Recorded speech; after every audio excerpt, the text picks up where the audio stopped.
दिल्ली के द्वारका इलाके में एक स्कूली छात्रा पर एसिड अटैक का मामला सामने आया है और छात्रा पूरी तरह से घायल है और इसको फिलहाल उपचार के लिए सफदरजंग हॉस्पिटल में रेफर किया गया है। बातचीत करेंगे, हमारे साथ दिल्ली पुलिस महासंघ के अध्यक्ष वेद भूषण जी हैं। जानेंगे इनसे कि आखिर इतनी सख्ती के बावजूद क्यों गाहे बगाए इस तरह की खबरें सामने आ जाती है। और वेद जी, स्वागत है आपका नवोदय टाइम्स पंजाब केसरी ग्रुप में। जी मुकेश जी, देखिए ये जो क्राइम है ये इस तरह का क्राइम है जो आमतौर पर यंगस्टर्स में पाया जाता है। फेस को डिफेस करने के लिए या इस तरह से कोई बदला लेने के लिए किया जाता है, क्योंकि इसमें जो आंकड़े एनसीआरबी के आए हैं, जो क्राइम का डेटा आएगा, वो एक चौंकाने वाला तथ्य ये है कि यूपी में पिछले साल एक भी इस तरह का इंसिडेंट नहीं हुआ। तो कहीं ना कहीं दर्शाता है कि जो कानून लॉ एंड ऑर्डर का जहाँ पर संबंध है, यदि वहाँ पर प्रॉपर सख्ती और प्रॉपर उसका हिसाब किताब करा जाए तो इस तरह की वारदात से बचा जा सकता है। यूपी में एक भी इस तरह का क्राइम ना होना ये बताता है कि बुलडोजर किस तरह से कामयाब है। टिट फॉर टैट है। क्रिमिनल के साथ में यदि आप क्रिमिनल की तरह व्यवहार करेंगे तो वो उसकी हिम्मत नहीं पड़ेगी कि इस तरह की चीजों के अंदर अपने आप को इन्वॉल्व करे।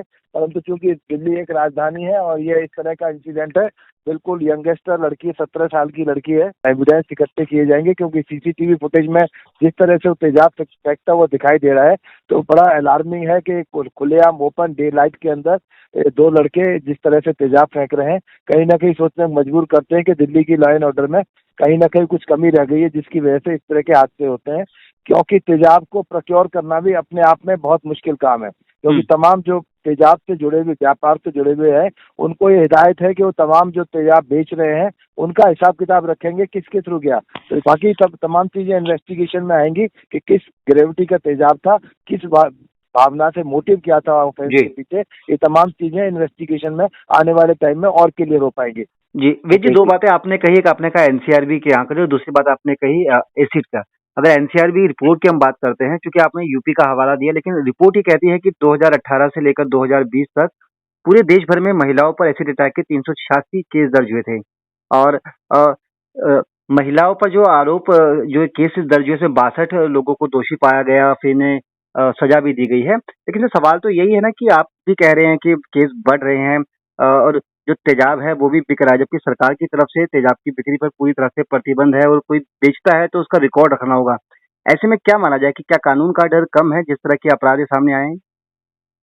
हाँ बिल्कुल, देखिए अभी जैसा अभी योगी ने अभी उत्तर प्रदेश में आदेश दिया कि छेड़छाड़ करने वाले चौराहे पर जो करते हैं उनको वहीं पर ढेर कर दिया जाएगा, तो एक मैसेज जाता है। जिस तरह से एसिड अटैक होते हैं, जो लड़की है एग्रीड कंप्लेनेंट होती है, शिकायतकर्ता होती है, वो देर सवेर अपने कंप्लेंट को कोर्ट में वापस ले लेती है, अपने परिवार के वजह से या व्यक्तिगत वजह से वापस ले लेती है, तो वो कन्विक्शन तक नहीं पहुंच पाते। उसकी ये भी एक पर्सनल वजह भी है। उसमें पुलिस का, सरकारों का इतना दोष नहीं जितना कि खुद उनका अपने आप का दोष है। जो पब्लिक है उनसे अदालत के अंदर पूरा कॉपरेशन नहीं मिल पाता, जिस वजह से उनको जो मैसेज जाना चाहिए था, कन्विक्ट होना चाहिए था। आप देखेंगे तमाम केसेस की स्टडी में कि उसमें यही देखेंगे कहीं ना कहीं बिजनेस हॉस्टाइल हो जाते हैं और पुलिस मजबूर हो जाती है कि वो अदालत उनको बरी कर देती है, और यही एक वजह बनती है कि उनकी हिम्मत बढ़ जाती है कि फला केस में कुछ नहीं हुआ, हमारा भी कुछ नहीं होगा। तो इसलिए ये वक्त रहते तमाम चीजों को एडजस्ट किए जाने की जरूरत है कि तमाम जो कंप्लेनेंट शिकायत करता है वो अपनी कंप्लेंट को वापस ना ले, उनको पूरी सिक्योरिटी, पूरी तमाम तरह की सुविधाएं मुहैया कराई जाए और कन्विक्शन की तरफ केस जाए। क्योंकि तेजाब में जो ऑफेंस है वो बहुत सीरियस ऑफेंस है।